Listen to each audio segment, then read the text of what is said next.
Hello, everyone, and welcome to another Top Tips for Archaeology graduates. Today, I'm joined by Peter. Hi, Peter. How are you? Hi. Yeah, good. Thank you. Good. Thank you. Thank you for making the time to come and join us. So Peter is in the fast stream for the civil service, having graduated last year. So he's coming to the end of his first year with the civil service. Peter, can I ask you what it's like to be part of the fast stream? I mean, it's a good question. For me, I really enjoy it actually. So the fast stream, sort of, for people who don't know, it's a kind of we don't really call it a graduate program. It's more a leadership development scheme that's run by the civil service to basically bring in usually younger, talented people to kind of get you to experience a load of different parts of the civil service, which is a massive organisation that covers everything from sort of taxes to benefits to foreign policy, and just sort of you get to try all sorts of different things over your sort of 3 or 4 years on the scheme. So yeah, I mean, I've only been here for just under a year, but I'm really enjoying it so far. Fantastic. So what are some of the things that you do as part of your role in the fast stream? You said you moved around a lot between different departments. Yeah. What's it like to work for the civil service? So I mean, it's really varied. So for me, the part of the fast stream I'm on is called the generalist fast stream, which to people outside the civil service can sound a bit strange, but what it effectively means is that as a generalist, I'm not training for a specific profession. Like, you know, I'm not training to be an economist, for example. And what that means is I get to go around and try a load of different types of jobs. So at the moment, I'm working in a job that's more to do with project management in the Department for Work and Pensions. But after my 12 months here are up, I'll do another 12 months in a different department, and then another 12 months after that. So, you know, you get to try all sorts of different things. I think if you were to ask sort of what a kind of typical job would be, there isn't really one. It's you know, it's a massive organisation made up of basically every government department is staffed by civil servants, and they require people from all kind of backgrounds with all kind of skills to do all kinds of different jobs. So I guess that it's difficult to say it in a lot of ways, but I really would just characterise it as being varied. Yeah, but obviously that is honestly its biggest strength, I think. Is that something that you enjoy about the job? You know, absolutely, it's a yeah. variation. You know, talk to us. Tell us a little bit about what you enjoy. So yeah, I mean, I enjoy the fact I get to do a load of different things. So the department I'm in at the moment is a very, very large department with basically responsibility for pensions and benefits as a whole. And that means that the work I get to do, well, it's fundamentally kind of project management work. So I do spend a lot of my time looking at plans for things and what sort of work do we have to do and when have we got to do it. A lot of time spent in meetings talking to people who do all kinds of different jobs. You know, talk with social researchers, operational researchers, economists, accountants, senior leaders, all trying to basically get people to agree to things. Which is a very difficult thing to do actually, but it's really quite rewarding. You know, but aside from just trying to planning things, I get to write a lot of different reports and submissions. I help write things called business cases, which are basically documents that we use in the civil service to get approval to spend money on certain things. And you know, that can vary from quite small things to really, really big things, big contracts, which I find that to be quite interesting. And you know, that's just what I get to do in my one role this year, and I'll get to do something totally different next year and another totally different thing the year after.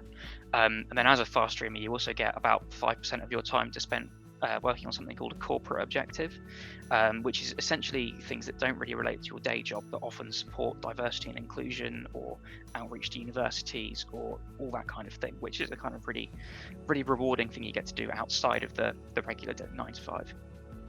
Fantastic. Can I ask, you had some hints there that it's challenging. Can I ask what is challenging about being a member of the fast stream, being part of that role? So often, you know, when you start, especially for me, a lot of the people who start on the fast stream are either new graduates or recent graduates.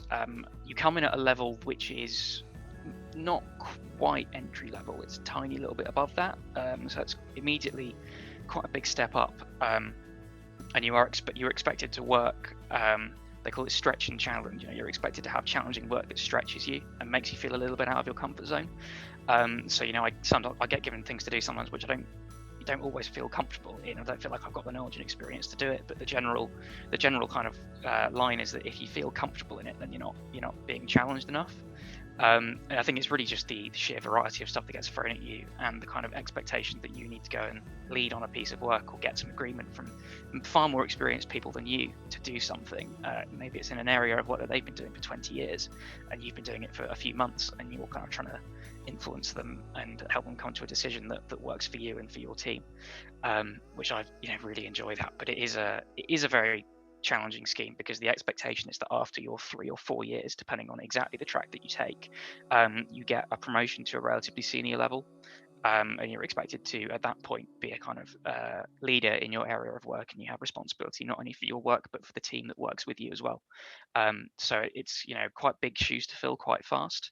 I think that's what makes it so challenging, but you do get a lot of support through that as well. So stretching you, I think that sounds Absolutely. like it would suit a lot of students coming out of university. Yeah. You're used to that, learning new things all the time, and it seems to me to kind of be taking advantage of having that really kind of mindset. Yeah. Can I ask you how you got your role in the fast stream?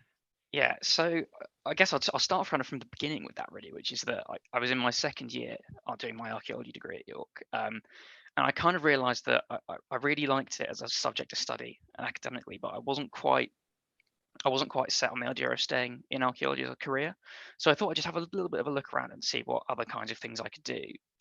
So I sort of always had a bit of an interest in politics, interest in the machinery of government, and I've always wanted to work on something that had a bit of greater kind of purpose and meaning to it. And civil service and public sector always seemed like a good fit for that.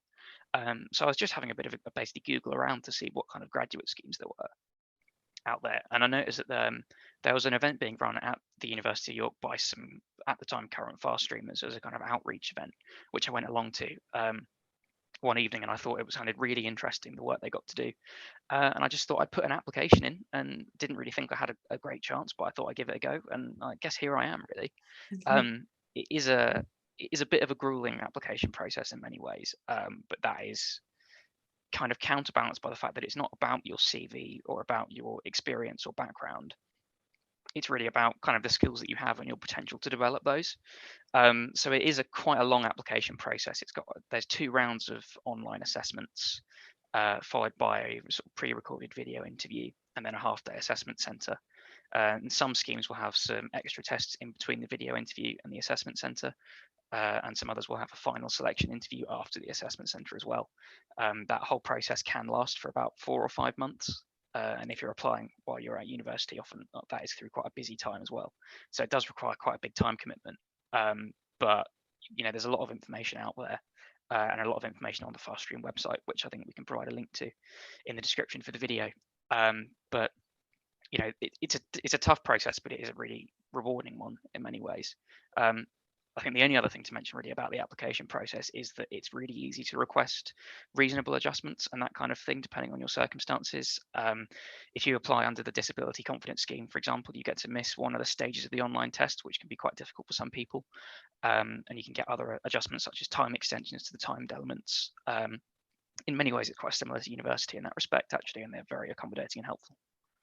That's excellent to hear. That's really excellent to hear. It's not something that we hear about every single process that people go through in applying for jobs. So to hear the civil service is supporting that is really great, and I think must make a big difference to people who are applying from university. As you said, you were doing this in your 3rd year. Do you have any kind of advice on how to kind of handle that? Is there anything that you kind of learned across that process that you'd recommend people do?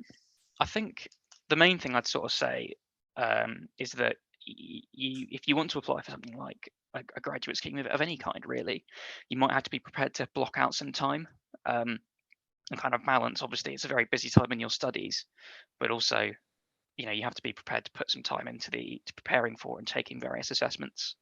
And you might be applying for multiple different graduate schemes, which increases the time taken on these things as well. But I think specifically for sort of applying to the fast stream, I think I'd say, go along to any kind of outreach events you can find. They're very often being run at universities kind of in the autumn term. That, I suspect there would be one running at York. It's really, it's not like the private sector where you're not going to go along to an event and kind of network your way into an interview, because that's not how public sector really works. But you'll often find out more from talking to some actual people who've been through it than you will from Googling. But on the subject of looking online, there's a lot of information available on the website for the fast stream. But specifically for most civil service interviews, they're based around these things called strengths and behaviours, and there's sort of strengths and behaviours dictionaries available online, produced by the civil service, that explain exactly what the things are that you'd be tested and assessed on. And it's not, like you must have 3 years experience doing this. it's sort of just like, oh, you are the type of person who can do X, or you demonstrate that you're capable of Y. And if you look at those and you can kind of think about your own experience and how it fits to those, like for me, I think of the examples I used in interviews. The vast majority came from my degree or time I'd spent in societies and on society committees at university. Really, not very much of it came from part-time work at all. So, I wouldn't say, I'd say don't be put off by the slightly formidable process. Actually, often, you definitely do have the skills and experience you need for it. You just have to find the way to show it in the right language. So I definitely suggest having a look at those. Another thing, I suppose, in terms of kind of tips in a way, is that the Fast Stream also runs a summer diversity internship scheme. So if you meet some of the criteria which they publish on their website, and you're in your final 2 years at university and getting a 2-2 or higher, or expected to, you can apply for a paid 6 to 9 week internship, which is just a really good way to understand what the civil service is all about. But it can also help you get a bit of a fast track through some of the stages of the application process, and you can get a lot of sort of support and coaching on your application as well if it's something that you're really interested in. But yeah, I think the main takeaway I'd say for any applying for the Fast Stream or any other civil service job is that you have to just think about how to portray your skills and your capability in the language that they're looking for. Fantastic. And that internship sounds absolutely fantastic. And obviously we'll link to some of these websites in the chat below. Can I ask how you draw on your archaeology degree, or how you've drawn on your archaeology degree over the past year? How do you feel it set you up for working in the civil service? Honestly, I think it set me up really well, I think, actually. I think a lot of what I learned as part of my degree was really excellent written and verbal communication. Obviously you write a lot of essays, but you also, in the archaeology degree at York, you also do a lot of presentations, which, I think that's really essential in any workplace, but especially in civil service, where a lot of what you do is about informing decisions that are going to be taken by some quite senior civil servants and sometimes politicians. I've noticed that compared to some of my peers, I'm often quite confident in public speaking. I don't think I was always like that. I think I learned a lot of that as part of my degree, actually. But I think kind of more importantly than just the basics of good communication, studying something like archaeology teaches you to take the pieces of a puzzle, information in physical, spatial, numerical, written form, and kind of stitch it together to create a narrative or an interpretation that makes sense, but it's also defensible based on the evidence that you have available. And sometimes that's just about a single object or a single find or a single site, and sometimes that's about entire continents over thousands of years. I think that's the most useful thing I learned, is the ability to take in and analyze these diverse forms of evidence to create a completely scalable, cohesive narrative. I really don't think it's that common. And I think when you study something like archaeology, you're surrounded by people who learn how to do it. But you come away from that a bit and you realize that a lot of people are very, very good at some very specific things. And not many people have kind of had the skills and training to take a whole swathe of evidence and put it together in a way that makes sense to everybody. And in the work I do, that is absolutely invaluable, and I don't think I could have learned that anywhere else. Fantastic. That's genuinely inspiring to hear, Peter. Genuinely inspiring and incredibly well articulated as well. I always think that students are uniquely positioned to work from the evidence to a narrative, and you've really expressed that well. So can I wrap up this interview by asking you, what are your top tips for anyone who wants to follow in your footsteps? God, top tips, I suppose. Well, research, I'd say, is my big one, is that there is a huge amount of information available about the Fast Stream published by the civil service. It's not a sort of hidden secret process that you have to go through. There's no invisible hoops that you have to jump through. It's all clearly articulated and explained if you look in the right places. And I think, as we've mentioned, we'll share some links to some of those things so you can have a look. But I'd recommend just looking into that and thinking about how the things that you learned at university, both for your academic life, but also personal, social, and work life, how that can all sort of fit to show who you are and what you're capable of. It's about showing your potential. It's not about showing your experience. And I think that's a mistake a lot of people often fall into, is that you have to show how experienced you are. As a graduate, no one expects you to know what you're doing, which sounds a little bit harsh, but what I'm trying to say is that employers are looking for potential. They're not looking for someone who's ready-made and comes with all the skills, and you just have to show that that you're capable of learning, because anyone who's studied it for a degree, particularly one like archaeology, is very capable of that, and you just have to show it. I think another tip perhaps is that, unfortunately it's common that people apply for schemes like this and they don't always get on.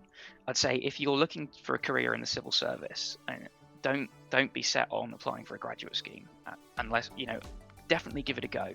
But there's also a whole civil service jobs website where every externally advertised vacancy is made available to the public. I'd absolutely recommend having a look on there and just having a look at all the different jobs available across the country and see if there's anything in your area that you like the look of, and just give it a go. At worst it's just interview practice, and at best you might find a really rewarding role that you'd really enjoy. So yeah, I suppose my top tips there are kind of research and apply for things. That's fantastic. I think advice across a whole range of different roles. Research, which is what we teach you to do in archaeology, and transferring that across to other aspects of your life, careers and other things as well. And also I think that really fantastic advice about looking and keeping going, and sort of seeing the other opportunities that might be available as well. Thank you, Peter, so much for making the time to come and speak to us today about the fast track with the civil service. We might come back to you in 5 years and catch up with what you're up to, as you're only a year after graduation. Thank you to everyone else for watching. Join us again next time for more top tips for archaeology graduates.